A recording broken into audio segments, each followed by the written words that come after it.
25 de febrero de 1953. Tiene 71 años. Llegó a Israel en 1971, entró al ejército, participó en la guerra de Yom Kippur como tanquista. Desde entonces ha vivido en distintos kibutzim, trabajó como agricultor y los últimos 30 años se ha dedicado a la contabilidad del kibutz Urim. Le gusta bailar y ha pertenecido a distintos grupos que han manejado distintas comedias musicales en todo el país. Es padre de 4 hijos y tiene 10 nietos. Desde hace 23 años es pareja de Clara Marman y déjenme decirles que hemos estado con ellos hace unos minutos. Es de una simpatía y de una capacidad de transmitir la emoción, transmitir el conocimiento, como uno no podría pensarlo en alguien que ha pasado por un trauma de esta naturaleza. Clara Marman nació en Argentina, también en Buenos Aires, tiene 64 años. Hizo aliyá recién casada en el año 1981 al kibutz Nir Yitzhak, con muchos ideales sionistas y con gran entusiasmo de formar un hogar y crear una familia en Israel. Es mamá de 2 hijas, tiene 3 nietos. Durante los últimos 40 años ha sido maestra en el jardín de niños del kibutz Nir Yitzhak. Lleva 23 años como pareja de Luis Marman. Con ustedes, Luis y Clara.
Bueno, Luis y Clara, hace un rato apenas que los conocimos, la gente que los invitó, por supuesto, pues mucha gente aquí que quiere saber, que quiere conocer qué fue lo que vivieron, cómo lo han manejado, qué tipo de reacciones han tenido en distintas partes. La primera pregunta sería, ¿qué estaban haciendo el 6 de octubre? ¿Qué hacían? ¿En dónde estaban? ¿Por qué estaba toda su familia junta en un solo lugar? Claro. En principio, les quiero agradecer muchísimo por permitirnos compartir el testimonio. Es muy importante que puedan escucharnos, que puedan difundir y que el mundo sepa lo tremendo que ha sucedido. Y voy a empezar a contarles que el 6 de octubre, un día antes de este 7 de octubre terrorífico, estuve con mi familia festejando el cumpleaños de 2 años de mi nietita, que vive en Beersheba, muy cerquita de mi kibutz donde yo vivo. Y cuando terminó el cumpleaños en Beersheba, invité a mi familia, a los seres más queridos, venir a casa en el kibutz, campestre, muy agradable. Me gusta mucho recibir visitas. O sea que a mi hermana Gabriela, que vive en Jerusalén, le dije que venga a mi casa en vez de volverse a la casa de ella con su hija mía y su perrita, a mi hermano Fernando, que vive en Varsava, y Luis, que es mi pareja y estamos mucho juntos, pero vive en un kibutz muy cercano, a 15 minutos, en el kibutz Urim. sea que todos juntos, fue como los 5 que estuvimos en casa en Israel. Y así fue como pasamos ese viernes 6 de octubre, disfrutando en familia, recibiendo el Shabbat, era también Simchat Torah, hasta que nos fuimos a dormir. Pensábamos que íbamos a tener un lindo sábado de descanso, tranquilos, pero a las 6:30 de la mañana empezó a sonar la alarma en mi zona, que es muy lindando con la Franja de Gaza. Estamos acostumbrados a ese tipo de alarma que se llama, en general lo que se escucha es el radón, color rojo en esa zona, y estamos acostumbrados. Hace 22 años que esporádicamente podemos sentirla, pero esa vez no fue tan común, a pesar de que yo pensaba que después de 10 minutos de escuchar la alarma iba a poder decirle a todos que vuelvan a la camita, poder disfrutar de un par de horitas más de descanso. No fue así. Tuvimos una alarma tras otra interminable.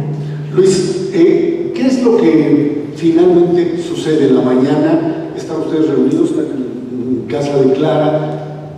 ¿Cómo es que entran los terroristas o se dan ustedes cuenta que no es solamente pues, una serie de cohetes que están cayendo, sino que se trata de una invasión de Hamas hacia Israel y específicamente a los kibutzim de la zona?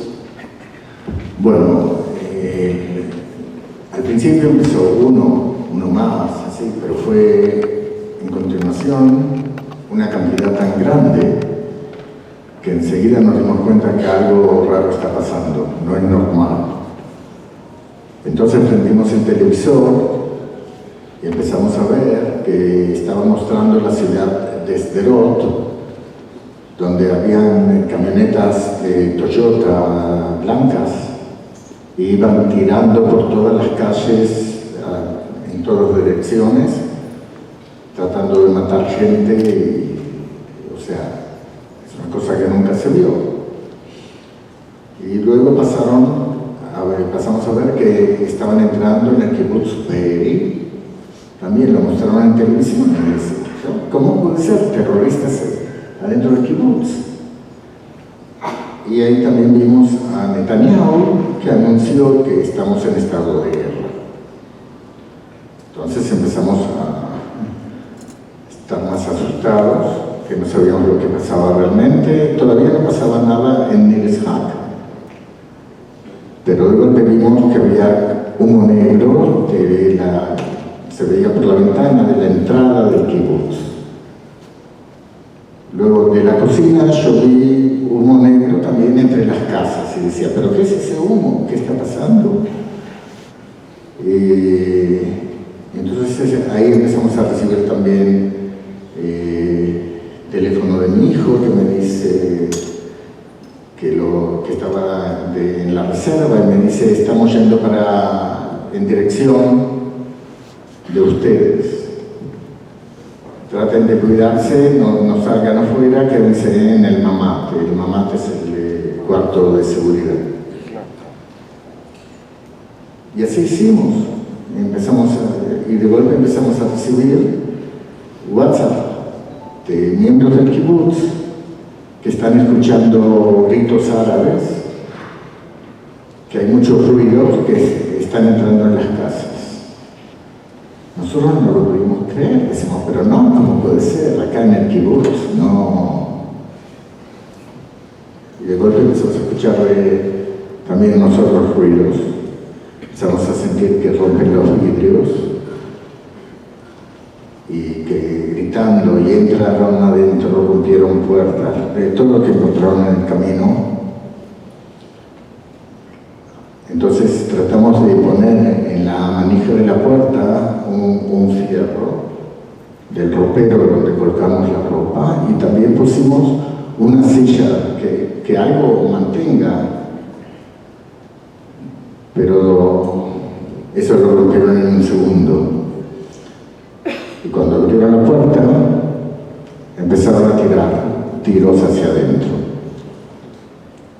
Ahora, como Clara dijeron que fue maestra jardinera, ella nos dio la orden de que estemos todos juntos, agachados, abrazados y en el piso.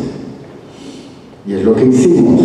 Y yo pienso que es una de las cosas que nos salvó la vida, porque el ángulo que había de la puerta y donde estábamos nosotros abrazados no permitió que las balas nos peguen a nosotros. Pasaron muy cerca nuestro, las sentimos y escuchamos el ruido terrible. Y entonces ahí fue que entraron los terroristas y tiraban hacia arriba. Y empezamos a gritarles, no tiren, no tiren. Entonces nos sacaron a empujones, gritándonos de una forma muy brusca. Nos sacaron de esa pieza hacia afuera. En ese momento nos pedían las llaves de los coches. Nosotros nos hicimos lo que no entendemos. Igual nos fueron empujando. Ellos estaban completamente drogados.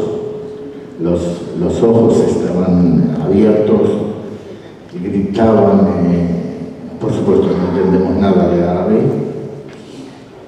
Y así nos fueron empujando y nos llevaron hacia afuera, hacia el lado del alambrado del kibutz. Y ahí pasamos por el alambrado, pasamos Clara, Fernando, el hermano, y yo. Mientras tanto atrás quedaron Gabriela con la hija y la perrita. Y ahí vimos que estábamos separados y no sabíamos lo que pasaba. Y llegó una camioneta blanca Toyota. Y la subieron a la camioneta y se fueron. Hasta ese momento no sabíamos a dónde, pero esa camioneta se dio del portón del kibutz. Y como hay cámaras, nosotros sabemos que eso pasó exactamente a las 11:22. Y vinieron por el camino externo del kibutz y llegaron al punto donde nosotros estábamos. Y nos hicieron subir a la misma camioneta. Ahora, nosotros estamos sentados sobre armas, ametralladoras, bombas, había arpillos, contra tanques, todo esto ahí, nosotros sentados encima. Y sobre nosotros subieron 5 terroristas, como si fuéramos el piso de la camioneta, porque no les importó pisarnos, nada, y empezaron a tirar tiros al aire, gritando a la guapa, y tenían otra ametralladora colgada, que justamente nos pegaba, a mí me pegaba aquí en la cabeza, con él, iban manejando brutalmente, y Clara también, le golpeaba el arma, y teníamos miedo de eso. Entonces Clara trató de parar el arma, de que no nos pegue. Y yo le dije, no vayas a tocar ese arma, porque si ellos piensan que se las queremos quitar, se dan vuelta y nos matan. Entonces le dije, no llegues a tocar el arma. Y así seguimos manejando. Manejaban brutalmente, llegamos a la frontera, que son 3 kilómetros más o menos, y vimos 2 ambulancias en las cuales estaban cargando cuerpos de gente israelí. No vimos quiénes son, simplemente vimos que eran cuerpos, pero de acuerdo a la vestimenta pensamos que eran gente nuestra. Y justamente los cuerpos que veíamos de gente de ellos, ahí de terroristas, estaban ahí tirados, no los tocaban. Bueno, nos fueron llevando así hasta que llegamos a la parte donde hay casas de ellos y nos hicieron bajar de la camioneta, abrieron un portón y nos metieron adentro de un túnel que tenía un pequeño declive al principio, pero luego tuvo un declive mucho más grande. Estuvimos bajo tierra unos cerca de 40 metros. oscuridad completa, no estaba bien terminado y nos iban empujando y gritando todo el tiempo. Nosotros decíamos, ellos nos preguntaban si éramos gente judía, me decían Yahud, Yahud. Nosotros decíamos, argentinos, Messi, Messi. Pensábamos que nos iba a ayudar en algo. Messi no vino. No. Bueno, fue así que nos iban empujando, iban dos adelante, dos en el medio, Clara y yo, y dos atrás nuestro. Había lugares donde no había suficiente altura y teníamos que ir agachados, gateando. Había lugares que había que saltar como una subida grande y teníamos que ayudarnos unos a los otros. Yo siempre trataba de estar cerca de Clara para ayudarla a subir, bajar y todas las vueltas. Estábamos descalzos, era todo arena y estaba lleno de cables. Y así fuimos corriendo. Por supuesto, yo ya pensaba que no íbamos a salir más de ahí. Pero tuvimos la suerte, de golpe vimos como una pared de tierra, pero había fierros puestos, era como una escalera, pero muy vertical, que lastimaban las manos y los pies también, pero bueno, nos hicieron subir por ahí, son casi 40 metros, ¿no?, que tuvimos que subir, y de golpe vimos la luz del día. Salimos y era un gallinero, donde había palos. Y ahí ya vimos que los hermanos de ella ya habían subido y nos estaban esperando. Llegamos y vimos que trajeron ropa para las mujeres. ¿Cómo se llama? Hijab, que solamente se les ven los ojos. Y nos fueron empujando, nos fueron sacando de uno por uno. Llegamos a una casa por ahí y en ese lugar nos dejaron entrar al baño, lavarnos la cara y nos dieron un poquito de agua. Por supuesto que pasaron varias horas mientras tanto, sí, eran casi 4 horas por lo menos. De ahí nos llevaron otra vez uno por uno a un coche, todos apretados, y subieron terroristas con las armas encima de Fernando, que estaba sentado adelante. Se subieron encima. Y ahí nos llevaron por las ciudades, no sabíamos dónde, por las calles, callejuelas, hasta que llegamos a un lugar que nos entraron y nos hicieron bajar uno a uno. Y era como una casa de familia, en un segundo piso. Ahí estuvimos la primera noche. Clara, ¿cuál fue la actitud de estos terroristas frente a mujeres? Obviamente hemos ya sabido de todo el abuso, de esta verdadera carnicería que armaron, pero ustedes como, pues ahora sí que partícipes de esta tragedia, en términos de quienes las cuidaban o los cuidaban, ¿había mujeres que ayudaban o mujeres que participaban en esto del lado, por supuesto, palestino, del lado de Hamas? ¿Y cómo se relacionaban con ustedes, con las mujeres? En nuestro caso, en realidad no había ninguna mujer.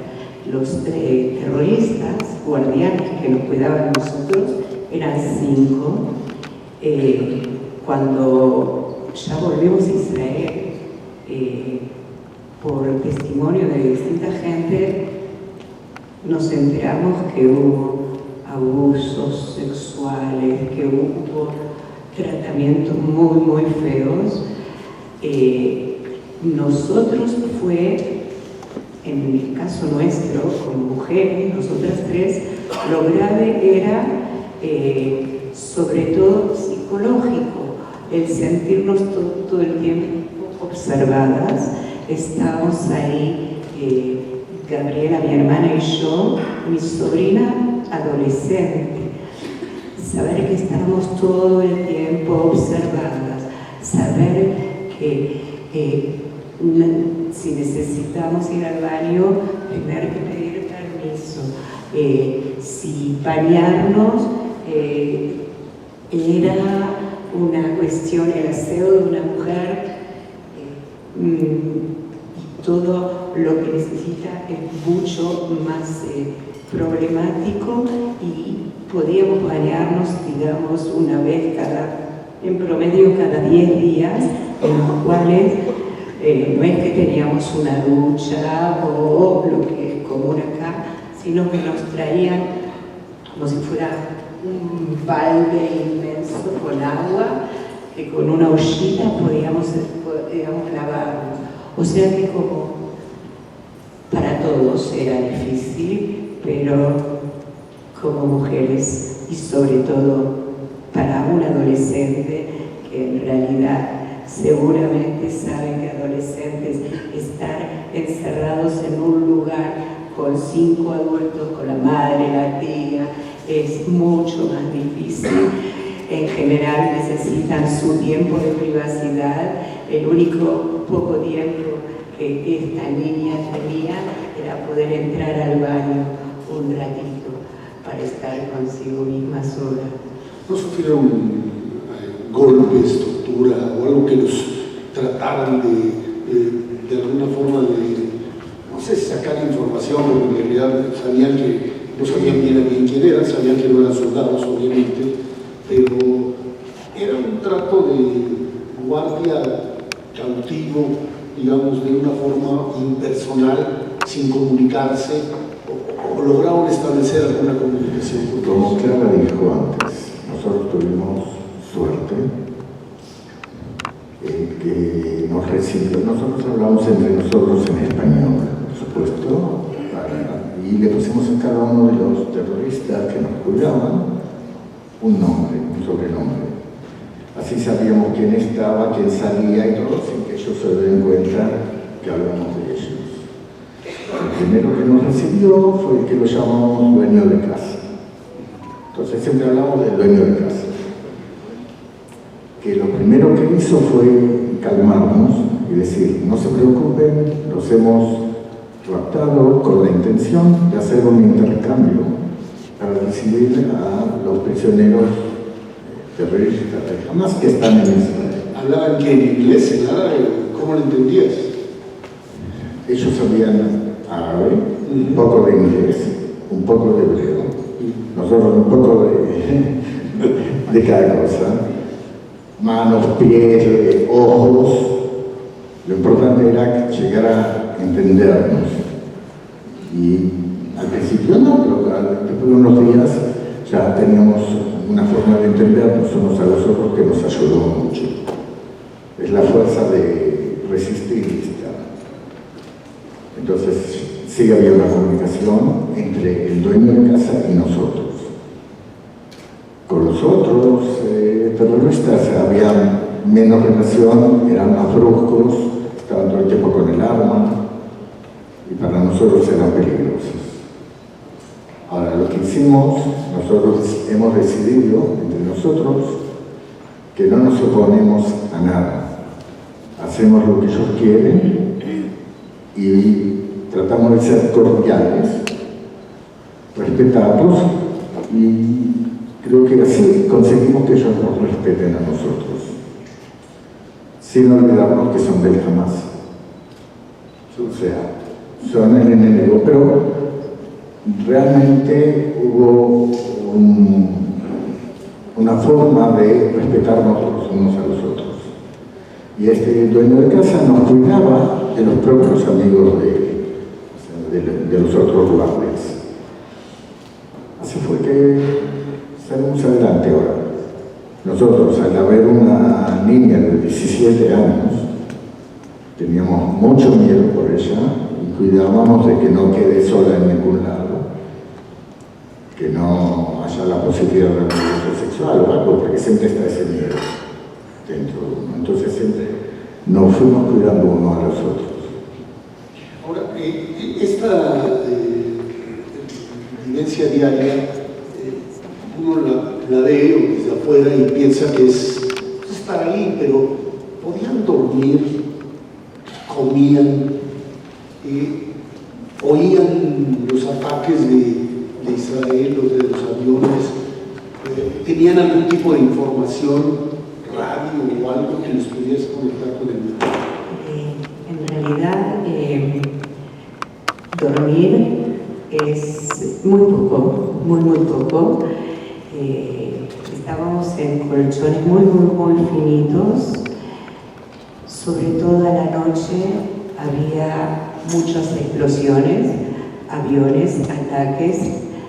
Temíamos mucho, tanto de las salidas de misiles desde la franja de Gaza para Israel, que ellos inclusive nos decían, a tal hora tenemos programado hacer un ataque de 10 misiles a Tel Aviv.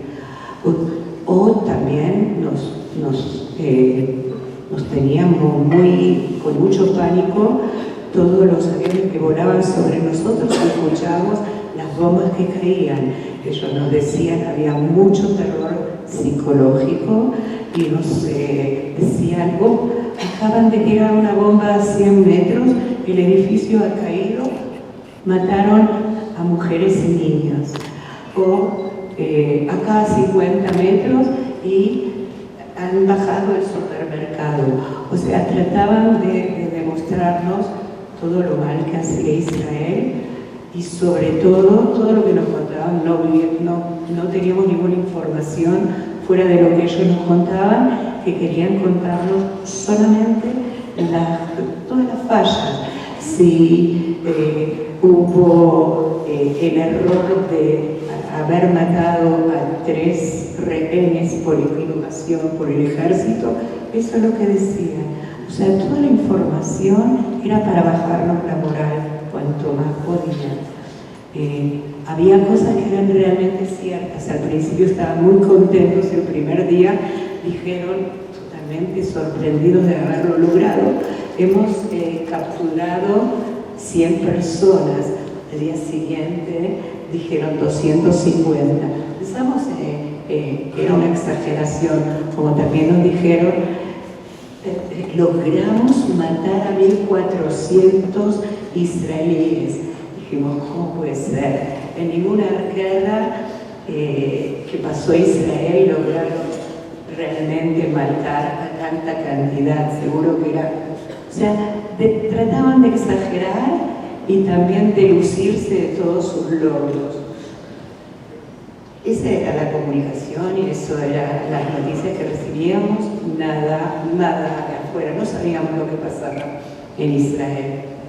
¿Qué es lo que comían? Bueno, al segundo día vinieron con un poco de papas y le dijeron a Clara si puede cocinar. Y Clara dijo, si quieren comer,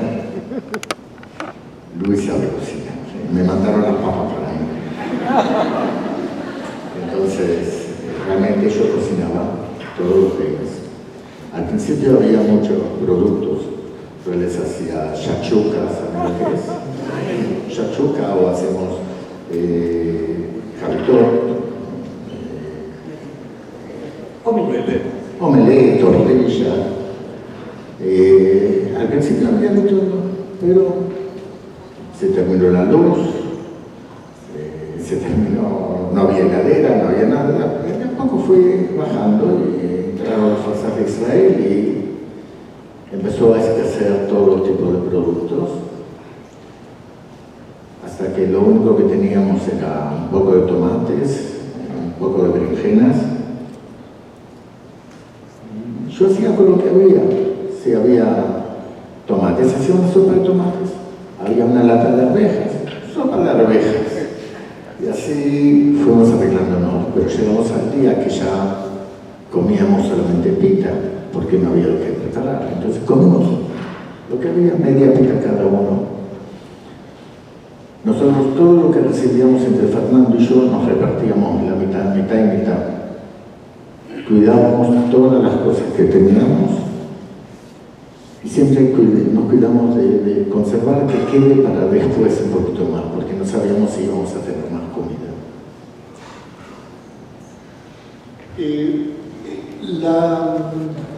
¿Qué es lo que pasaba por la mente de ustedes con respecto a la posibilidad de un rescate de Israel? O sea, pensar, no te rías, finalmente llegó, pero pensaban que esto podía suceder, o a lo mejor, no sé, estaban en un momento en donde, pues ante la posibilidad de ser asesinados por los salvajes, la posibilidad de escapar. ¿Qué es lo que pasaba en la mente? Primero que todo, escapar sería una locura, porque la gente que vive alrededor, que conoce a todos los vecinos, si no llegaban a ver afuera, o que nos hacían un lynch, o que nos entregaban nuevamente al Hamas. Quiere decir que lo que menos convenía es sacar la nariz afuera, que no nos vean, que no nos escuchen. No sé si es miedo o algo, pero siempre estaba la posibilidad de que no volvamos a salir, o cuándo. Pero dentro de todo teníamos la esperanza de que haya un acuerdo, como hubo con las mujeres, o que haya las fuerzas de Israel, un comando que vengan a salvarnos. Pero era todo los pensamientos. Entonces yo les arreglé todo el camino, cómo llegar, cómo venir y sacarnos, todo lo hice. Pero por otro lado, no me hicieron caso, pero por otro lado,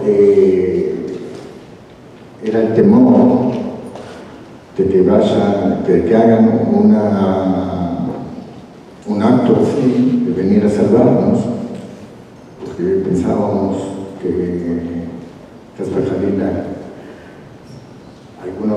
algún soldado se hiera o vaya a morir por venir a salvarnos a nosotros. Yo pienso que nunca me hubiera perdonado otra cosa así. Clara, esto nos lleva al momento en donde se da la posibilidad de tu liberación. Sí. ¿Cómo se da esto? Llegó un momento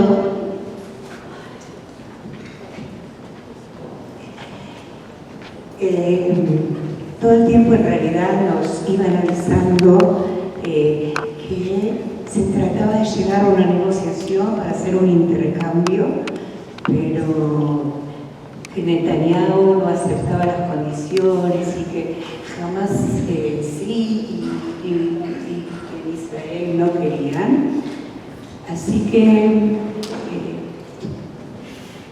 dijeron, nos están avisando.